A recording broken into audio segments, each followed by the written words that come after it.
See this? This is what happens when I get mad.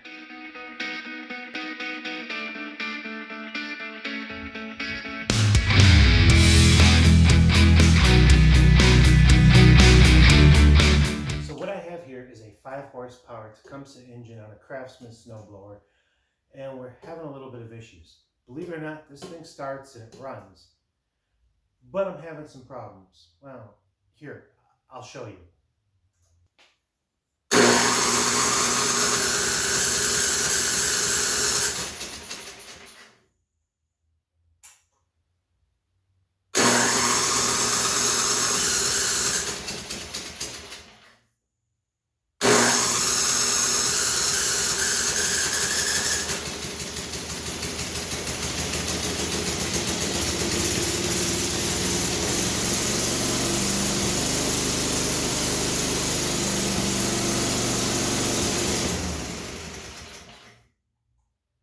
If you could see, the exhaust is not coming out of this end over here, the back end where the muffler is. It's actually coming out of this side. What it is there's a valve, or the head gasket, not a valve, but the head gasket is actually corroded off and needs to be replaced. I picked this unit up. It was I was doing some curbside shopping, we'll put it that way. And so we got last year I went and I took it all apart and everything, and I was having some issues with the carburetor. It actually does run and move snow, but it wasn't running how I hoped it anticipated to, so I took the carb off, cleaned it out. While doing that, I broke the fuel line from the gas tank to the carburetor. The fuel line runs underneath this housing right here, and I had to take the gas tank off. Well, when I took the gas tank off, there's a couple of bolts here that attach straight down through the head that hold the gas tank on. I had to pull those off. When I got those off, that's when I started having the issue. I actually removed the entire head, took a look at it.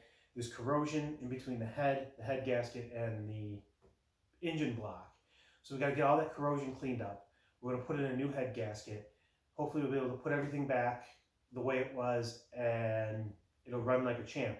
There's still another issue with this. After cleaning out the carburetor, all of the rubber gaskets on the carburetor are pretty much shot. So this thing leaks gas. So those are either, we're going to have to replace the rubber gaskets or the actual carburetor. You know, we'll look at pricing, see what it each details, and go from there. But ultimately, that's something I'm not too concerned about at this point in time, because it does run with this carburetor. It just leaks gas. So we're going to take off the head and get this head gasket replaced.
So we're back. We got the head off. You can see I cleaned it up a bit. Got all the old gasket off. We took some brake clean, cleaned up the interior of the cylinder. I wasn't able to get all of it off. I'm not too concerned personally about that. I just need it to run. Most guys would be like, oh no, it's got to be spotlessly clean. You got to polish it perfect. Well, I'm just not one of those guys. So what this guy's going to do is he's going to go ahead and start putting this head back on here. I was able to locate some torque specs for Briggs & Stratton. Someone had actually commented about that, about my information, say that the Briggs & Stratton torque specs should work. It's just a matter, the main thing is to get them torqued, and from there, and to have a decent spec to start off with, and then from there we can kind of move forward. The spec that I found was 140 inch-pounds. But typically they're 140 to 160, somewhere in there. So we'll just kind of go with 140, and if we need to, tighten it up a bit. But the idea is make sure everything is just tight to the same degree so everything sits flat and flush. When putting this head gasket on, always need a knife.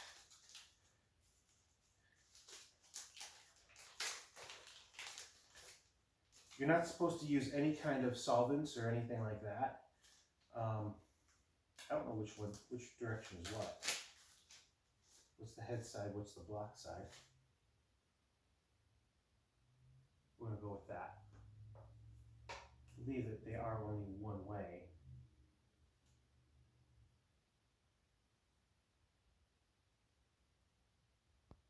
So, looks like it, because if I flipped it around, it would not line up properly, obviously. Holes here and stuff like that. So it's got to be this direction. And you're not supposed to put any lubricant or anything like that on it. You're supposed to keep it dry. Put that on there like that.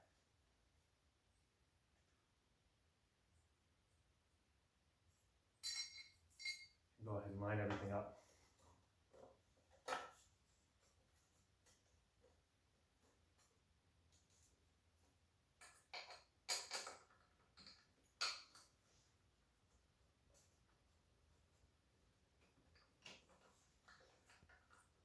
We're just going to get the bolts started. There are a couple of bolts that are, I guess you could say, oddballs, which I'm taking care of right now. We're just going to get those hand tightened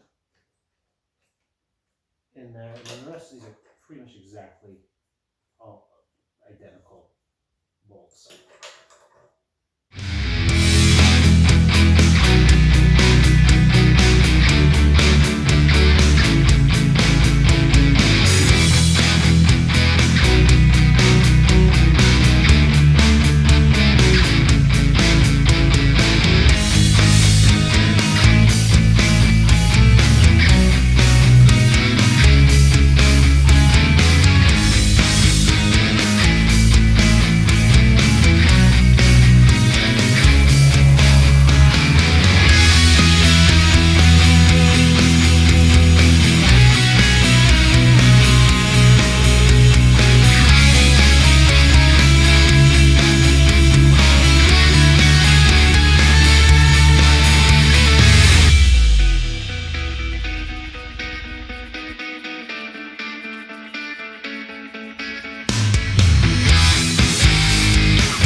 Okay, so we got all the bolts snug. I'm going to go grab the torque wrench. We're going to torque them down. I'm actually going to show you how to do that. There's a particular pattern that you need to follow. I don't know what that pattern is, but basically, I know the basics behind the pattern. So we're going to go with the basics behind the pattern and torque them down that way. So we'll work with that. I've got the torque wrench set down to the 140 inch-pounds, and what we're going to do is when we tighten these down, we're actually going to crisscross them so that so that you're tightening one side, then the next, then the next, and the next, and kind of just crisscross them around. That's the basics of it.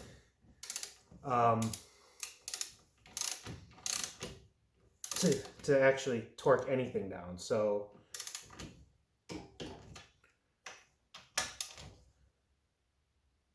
that's the pattern we're going to use.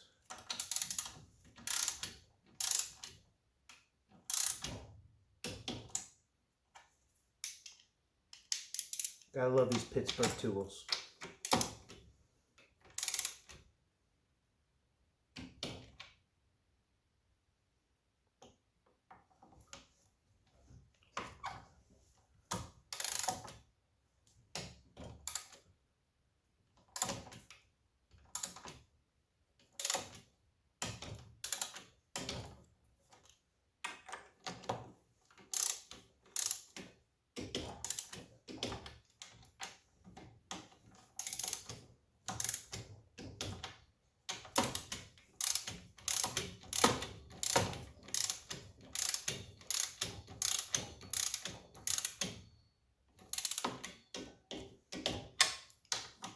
Now I'm going to go around one more time, make sure just everything is nice and torqued to where it should be.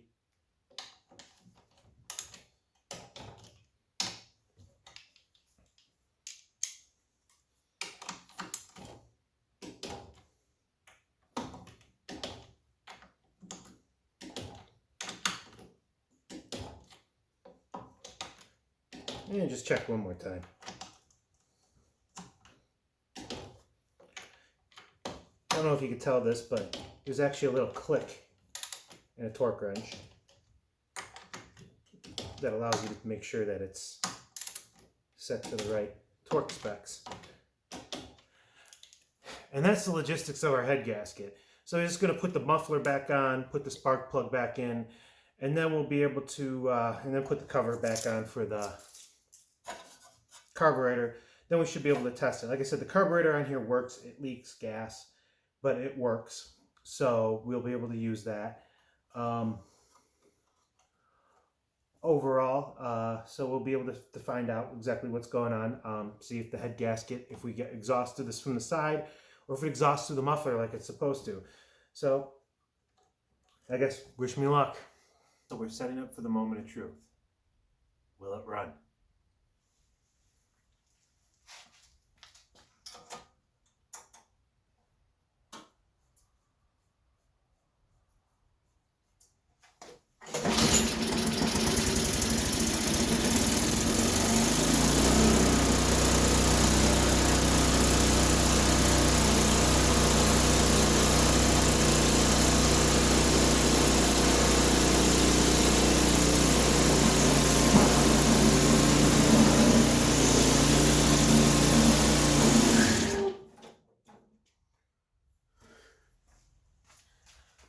Well, that wasn't good. I went to go through on the auger and it stalled.